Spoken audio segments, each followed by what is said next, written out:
What's up guys, my name is Steve and this is Tech Teardown. Today in this video I'm going to be doing my very first build video of 2020, and I think I'm going to start it off right with doing a build guide. And this is going to be how to build a Ryzen based PC. We are using the Ryzen 3 1200, which I did get used for $40. I also have an open box motherboard from Micro Center, which I got for about 60 bucks. I have a $30 Raid Max Ghost case. It's micro ATX based. Right now I took some RAM from my test bench just because I didn't feel like purchasing RAM for this build right now. So right now this is 16 gigabytes of G.Skill Trident Z RGB 3200 megahertz. I'm going to post links to RAM that I think you should use for this build, something a little bit cheaper. Be the Crucial Ballistics, also 16 gigabytes. And for the graphics card, this is also a used graphics card. Picked this up on eBay a long time ago for about 50 bucks. Hopefully something like this would be cheaper now. This is the R9 380X from Power Color. I've already done one video showing you guys how this can do ray tracing on the new CryEngine ray tracing demo. And it performed very well, so I think this graphics card is still going to hold up pretty well in 2019 with gaming. But in a whole separate video, I'll be doing all of the tests of the system and how it runs on games. So stay tuned for the next video to see how this system runs. So this one is just going to be a full tutorial on how to build the computer. And in that video, I'll probably go into more depth on the different specs of the parts and what you should expect to pay for something like this. Right, as of right now, what I have here, it's about a sub $300 computer. It looks like it to be around $283 total. And I also plan on doing a couple other videos with this build, including doing a custom modded computer with this exact build, just showing you how you can do very cheap mods to make this computer look extra special. So you'll definitely want to stay tuned for that because that's going to be super awesome. But without further ado, we're going to go ahead and get started on the tutorial. So let's get started. All right, so I start off every build taking the motherboard out of the box and placing it on top for an anti-static surface. Now you can go to the extents to grounding yourself. Linus recommends grounding yourself to a power supply. This particular anti-static mat that I have here does have bolts that I can mount myself to just to stay grounded. I've actually never grounded myself before, so I'm just not going to do that in this video. But if you want to be extra safe to make sure you don't kill your hardware, that is something you're going to want to do, is to ground yourself to not statically shock any of your electronic components. First thing I'm going to do here is I'm going to take these brackets off because I don't need them. I'll fast forward to the ends because this is just boring unscrewing things. And then we're going to install the CPU, which is our Ryzen 1200 4-core processor. All right, so now I've taken these brackets off here on the motherboard, and I used a magnetic screwdriver. This one is from Gamers Nexus. I bought their personalized kit and it's been very helpful in building PCs. They also market it as a great toolkit in order to take apart a graphics card and things like that. But any screwdriver will really do, but building a computer, magnetic screwdrivers are the most helpful. But now let's move on to installing the CPU. This here is our Ryzen CPU, and there is a triangle right there on the corner, and we do want to line it up with the triangle on the motherboard, which is that corner right here. Now to install it, we do want to lift up on this retention arm, and we're just going to put it right here, and it should just drop right into place. And because I'm not kind of hovering over it, I'm just kind of watching the camera, did fiddle with it there. Then we just lowered the retention arm, and now the CPU is installed. Now we're going to go ahead and move on to the cooler, which is the stock Ryzen cooler that came with the Ryzen 1200. Now this is a 4-core, 4-threaded Ryzen from the first generation of Ryzen processors. I paid $40 for this processor, so excellent value. I got it used. You can buy it new on Newegg for $60. the cooler does come with pre-applied thermal paste. Typically, I do try to replace the thermal paste because I'm just a stickler and I like to use my own thermal paste. But for this build, we're just going to leave it on for now. We're just going to use the pre-applied stuff because it's good enough, especially for the Ryzen 1200. Now, when we're installing this cooler, we do want to keep cable management in consideration. This fan cable does need to come down right here in order to power the fan and be able to control it. So we do want to keep that in mind. Now, typically I do have the AMD symbol facing the back part of the motherboard where the IO shield is. So that's how we're going to situate it here. And then we also need to line it up with the holes of the back plate of the motherboard. Looks like we got it good. And then we just take a screwdriver, and if you're familiar with working on cars, you do want to do it in a star formation. So we're going to start here, then move back here, then over here, and then back over here. And we're just going to get it started. We're not going to screw it in all the way. Once we've gotten it started, then we'll go back to the normal star formation and get it all screwed in again. And we'll do that slowly. So I'm gonna go ahead and do a couple here on camera, and then we'll fast forward to the next step.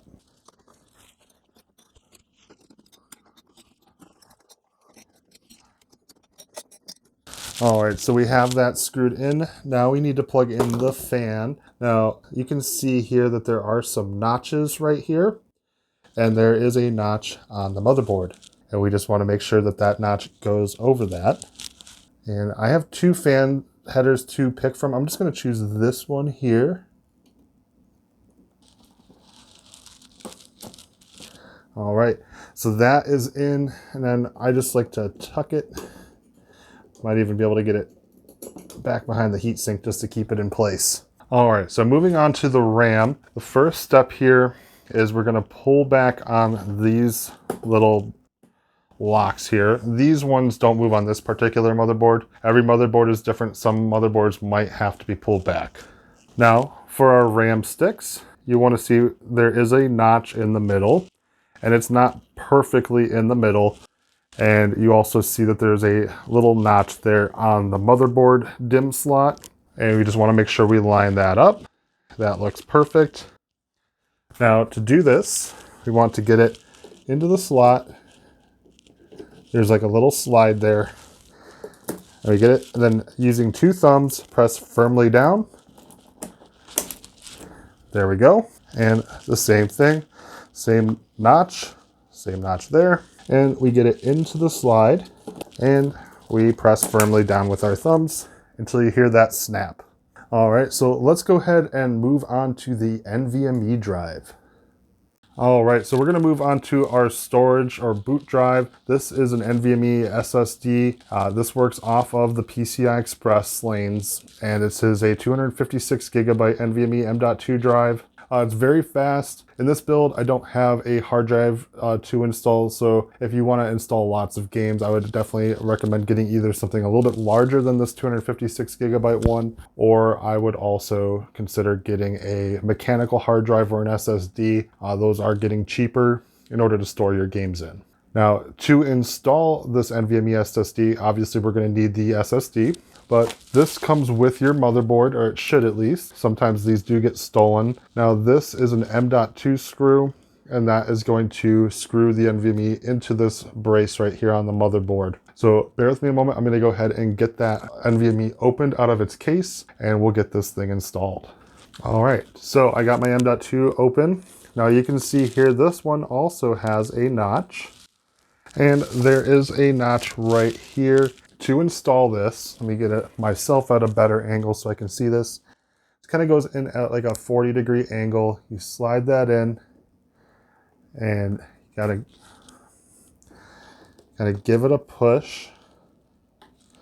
You hold that down, and then we're gonna get that M.2 screw. Hold that down, and we give that a nice screwing, and that's good. Now, one thing you might want to consider is getting a M.2 heatsink for it. It doesn't help that much from what I hear, but it's something to consider because these do get pretty hot depending on what you're doing. If you're going to be editing on your Ryzen PC, probably want a decent heatsink for it, and probably a better motherboard in that case. All right, so now we've gotten everything we need to installed onto the motherboard. So now we're gonna go ahead and get the motherboard into the case. All right, so the next step is to install our I/O shield. Now, this I/O shield goes on the back of the case, and to know which way this goes, we see here these 3 circles. They do line up with the audio ports on the motherboard, which are near the bottom. So we know these circles line up and they are going to be at the bottom. So we're going to come around and I'm going to get into the case and put it in there. Now these can be a pain to install, and I feel like this one is going to be one of those that is a pain to install.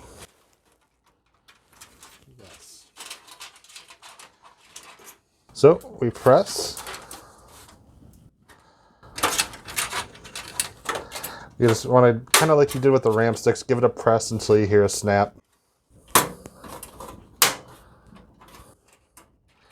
And there we go, that should be good enough. So that is installed, so now we can go ahead and install the motherboard. Okay, so also that Gamers Nexus toolkit came in handy. I did have to adjust some of the standoffs to fit our micro ATX case. So now we're gonna go ahead and get that installed. So we wanna come down at an angle, swooping in, getting those audio ports in there.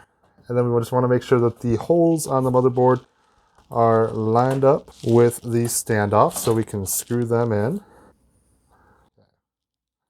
I think we have it. All right, so we're gonna go ahead and get starting on screwing in these motherboard standoff screws. Most cases come with multiple screws, and you would want to read the manual to make sure you use the right screw for the motherboard so you're not cross-threading the standoffs and ruining everything.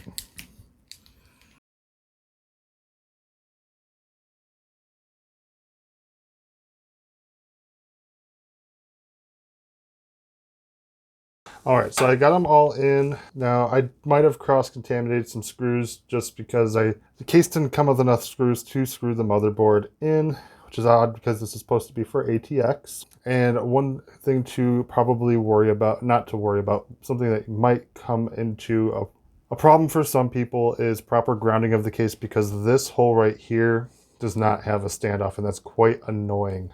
So there will be a little flex on this corner. I've had that issue in other very cheap cases. For this one, I'm hoping it's not going to be a problem. It probably won't be, to be honest with you, but one thing to consider. All right, so our next step now is to install our power supply, which is our EVGA 600 watt power supply, which I picked up for 30 bucks from EVGA B stock. All right, so for our power supply installation, notice there is a fan for ventilation. That's very important. Choking this off could be a hazard, so make sure that the power supply has just a lot of airflow. And for this case, there is ventilated airflow right here at the bottom. Let me see if you can see that. Yes, you can. So what we want to do is face the fan downwards. And obviously this is going to be the outside part of the case. So that's where our power cable is going to go in, so you can plug it into the wall and get power. So very simple. You just put that in there, and we're going to swoop this around. Now we just line up the power supply holes here and then just screw. This is your 24 pin. On the 24 pin, we have this little clip right here, and it's going to go over this lip right here. And pushed in until we heard that click. This is your USB 3.0 port. The port for the USB 3.0 is right here, and notice the notch, and you want to line that notch right here with that notch on the cord. And you want to install it straight up and down to make sure you don't break any pins, and voila, that's in. I had filmed myself plugging in the CPU power cable, but it was incomprehensible as my hands are just way too fat in order to get you guys a good clear image on what I'm doing. But generally just there's 2 clips on here that need to go up above where there's a little notch where this gets plugged in. Just an 8-pin cable, and it's usually labeled CPU on the actual cord. Just get that plugged in, wait till you hear a snap, and then you should be good to go. And you do want to make sure you get that plugged in because that is where the processor gets a lot of its power. All right, so we're going to install the front I/O cables. I am actually redoing this. You probably might have noticed that I'm re-uploading this video, and it's because of these. Now, I misinterpreted the manual, and thanks to one of my viewers, they did comment and pointed out my mistake. So thank you. I forget your name. I will probably try to leave it in the comments after I repost this video. But I want to thank you for pointing out my mistake. I want to make sure that I'm not posting any incorrect information on the internet. So this is just me correcting that one mistake that I made. In the original video, I did post these switches on vertically. Now, it does work, but I didn't explain why it worked. And it was because of this. There's an arrow on this little thumb header, and I was connecting them to the ground, which does make it work, and that's perfectly fine if you do it that way. But because I didn't explain it, a lot of you might have had a lot of failures with your system if you followed my instructions. So what we're going to do is do it the right way, which my viewer has pointed out. I reread the manual, and I'm doing it the right way now. And the manual says to start with the positive and negative labeled ones, which is the hard drive LED light. All right, so here's our hard drive LED light. They do label that the positive and the negative are right there. Positive is on the left and negative is on the right. So we are going to do right there. Next, same thing, positive on the left, negative on the right with the power LEDs. These are separated. The power LED positive goes right above that pin, and negative right next to that one.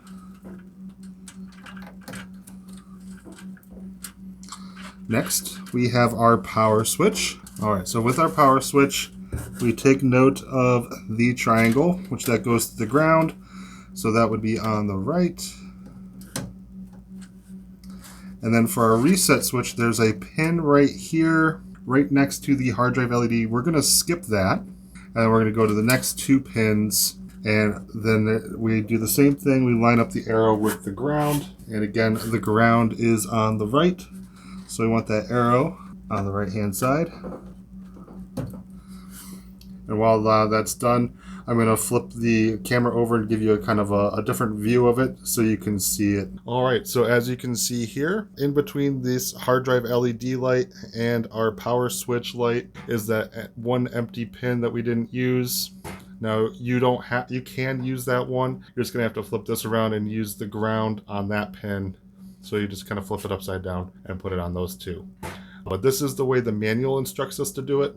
So we're gonna do it this way. Remember to always use your manual. If you're not gonna use this motherboard that I'm using, definitely don't follow these instructions because it's going to be different for every motherboard. Learn from my mistake. You can get this done. It's very simple. Just remember to read your manual, and they should explain everything quite clearly. All right, so this is our USB 2.0 header, and as you can notice, there is a pinhole missing right here, and we're going to plug it into this USB 2.0 hub right here with the plastic encasing, and you can see there that there is a missing pin, so you know that lines up, and right here it just slides right in there. We can go ahead and tuck that. Here we have our HD audio cable. It is labeled HD audio, but it is, and then you have your header on the motherboard over here, which is also labeled HD audio. You'll notice that there's a missing pin and a missing pin hole on this. So we are just going to line those up and easily plug it in, making sure not to bend any pins. And there you go. HD audio and USB are easily in. So now we can go ahead and install our graphics card and see if we can get this to post. Okay, so here is our graphics card, the R9 380, which I picked up a long time ago for about 50 bucks on eBay. Now, installing a graphics card is very simple. This is your PCI Express slot. This goes into the PCI Express slot here. And you see that it is divided here with a little notch, and that makes it easy to line up with the notch on the PCI Express slot on the motherboard. So we want to line that up. And also we want to get these fins behind the motherboard. You want to make sure you don't scratch the motherboard PCB with these fins here. So we're going to go ahead and slide that in, being extra careful. And also to line up. Also make sure that this bracket here is not blocking these from getting into where it needs to go.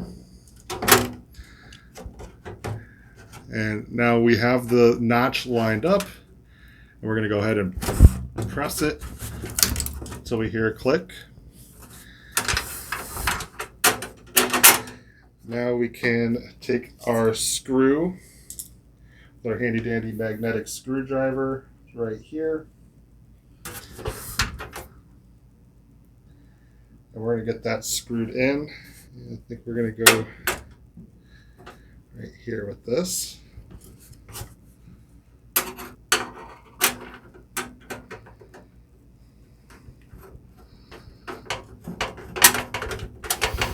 Screw that in tight, hold it in place. And to keep this in place, we just need to screw these in to make sure that bracket doesn't move. Just extra support for that graphics card. Now it's time to plug in our power cables. We have two 6 pins here. This is our graphics card cable, and here you can see that there are some clips. And these clips are going to go on the bottom side here.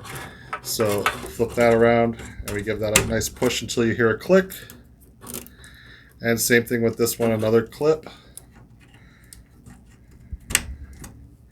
And voila, we now have power. So we can go ahead and get this all booted up. So let's see how it runs.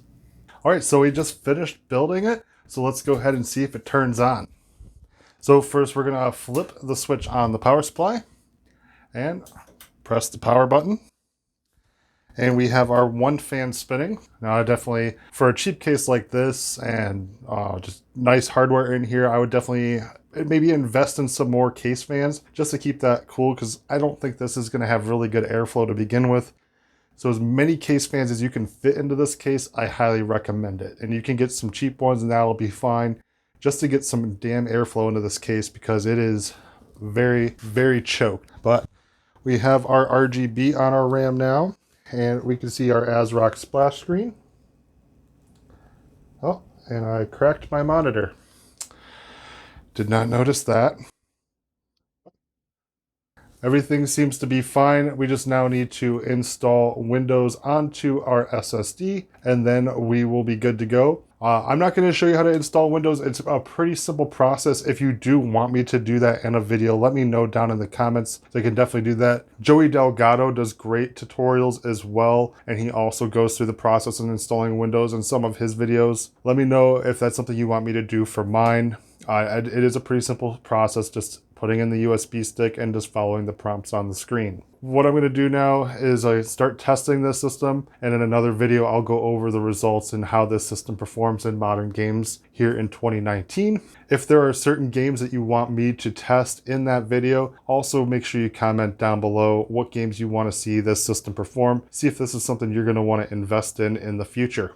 Also, one thing I did skip over in our tutorial is this fan is powered by Molex. So I did have to install a Molex cable in there even after I said to tuck it away. So that is one thing. It's a very simple process. Most case fans don't go by Molex. This is obviously a very old case. So hopefully if you go with a different case, which I can't steer you away from because I don't think this is going to be a great case, very old. It's only 30 bucks, but hopefully with some case mods that I'm going to show you in the future, maybe we can improve the airflow. But that's the only thing that I really messed up on our tutorial. And that's going to be it for this video, guys. I want to thank you again for watching all the way through. Comment down below if there are any games you want me to test in our next video where I test this system to benchmark it and see how it performs here in 2019. Again, leave those comments down below on the games you want to play. If you have any questions at all, if you need me to show you how Windows is installed, let me know. But that's going to be it for me today, guys. Thank you for liking and commenting and subscribing,